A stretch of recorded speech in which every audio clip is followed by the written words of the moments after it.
আলহামদুলিল্লাহ, আজকে আমি সফল। কিন্তু আমার এই জার্নিটা মোটেও সহজ ছিল না। চলুন দেখে আসি আমার এই পথ চলার গল্প।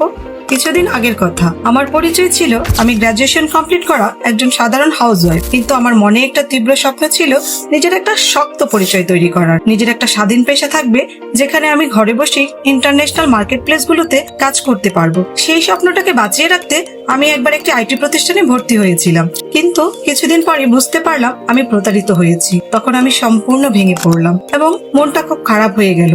মনে হচ্ছিল আমার সেই স্বাধীন জীবনের স্বপ্নগুলো সব ওখানেই শেষ।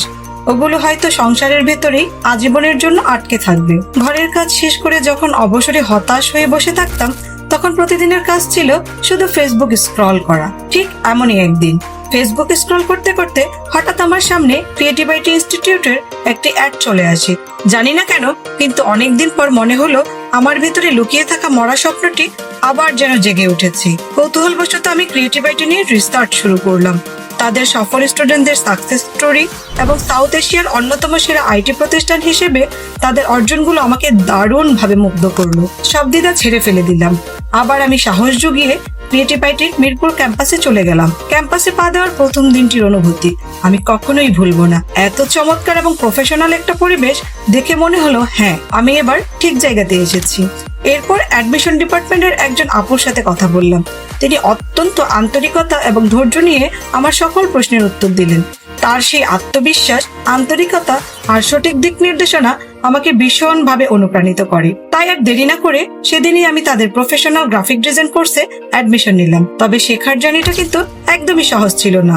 নতুন কিছু শেখা, নতুন পরিবেশের সাথে মানিয়ে নেওয়া আর বাস্তব জীবনের ব্যস্ততা সব মিলিয়ে আমি এক পর্যায়ে কেমন জানি নিজেকে হারিয়ে ফেলেছিলাম।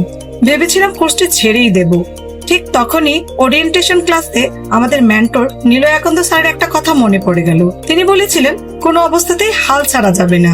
আমি স্যারের সাথে যোগাযোগ করলাম এবং নতুন করে আবার আত্মবিশ্বাস ফিরে পেলাম। তারপর আমি সিদ্ধান্ত নিই, যাই হোক, এবার আর পিছিয়ে যাব না।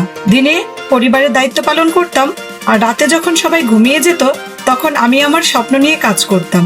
অনেক রাত নির্ঘুম কেটেছে, অনেক ভুল করেছি, অনেকবার আটকে গেছি, কিন্তু ক্রিয়েটিভ আইটি এর মেন্টর, ফ্রেন্ডস এবং 24 সাপোর্ট টিম আমাকে কখনো একা অনুভব করতে দেয়নি। এছাড়া সংসারের দায়িত্ব পালন করতে গিয়ে আমি সব লাইভ ক্লাস অ্যাটেন্ড করতে পারতাম না। কিন্তু আমার মতো যারা নিয়মিত ক্লাস করতে পারতো না, তাদের জন্য ক্রিয়েটিভ আইটি এর শর্ট সাপোর্ট এবং ব্যাকআপ ক্লাসের চমৎকার ব্যবস্থা ছিল।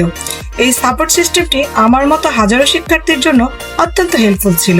তাছাড়া আমাদের শেখা জিনিসগুলো বাস্তব জীবনে কিভাবে অ্যাপ্লাই করতে হয় তা শেখানোর জন্য তারা ফ্রি সেমিনারের আয়োজন করত। আজ আমি ইন্টারন্যাশনাল মার্কেট প্লেস গুলোতে সফলতার সাথে কাজ করছি এবং আলহামদুলিল্লাহ নিজের উপার্জিত পে আউট হাতে পাচ্ছি। তবে ইন্টারন্যাশনাল মার্কেট প্লেস গুলোতে টিকে থাকার জন্য কিছু প্রিমিয়াম রিসোর্স এবং টুলস এর প্রয়োজন ছিল, যা পারচেজ করার সামর্থ্য শুরুতে আমার ছিল না। ঠিক তখনই ক্রিয়েটিভ আইটির একটি দারুণ সার্ভিসের কথা মনে পড়ে যায়। তারা আমাদেরকে ফ্রিতে প্রিমিয়াম কিছু রিসোর্স এবং টুলস দেয়, যা গ্লোবাল মার্কেটে কাজ করা আমার জন্য আরো সহজ করে দেয়।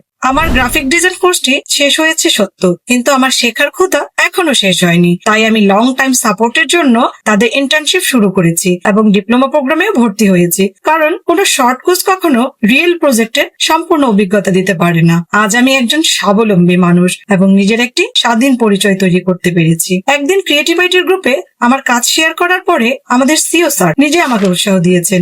সেদিন বুঝেছিলাম এখানে প্রতিটি শিক্ষার্থীর স্বপ্নকে গুরুত্ব দেওয়া হয়। আজ আমি শুধু ধন্যবাদ বলতে আসিনি, আমি বলতে এসেছি ক্রিয়েটিভ আইটি শুধু একটি স্কিল শেখায় না, ক্রিয়েটিভ আইটি মানুষের ভেতরে হারিয়ে যাওয়া আত্মবিশ্বাসকে আবার জাগিয়ে তোলে। ধন্যবাদ ক্রিয়েটিভ আইটি ইনস্টিটিউটকে, ধন্যবাদ আমার মেন্টর শ্রদ্ধেয় নীলয়াকান্ত স্যারকে, আর ধন্যবাদ সেই সব মানুষগুলোকে যারা আমাকে বিশ্বাস করতে শিখিয়েছে আমি পারবো।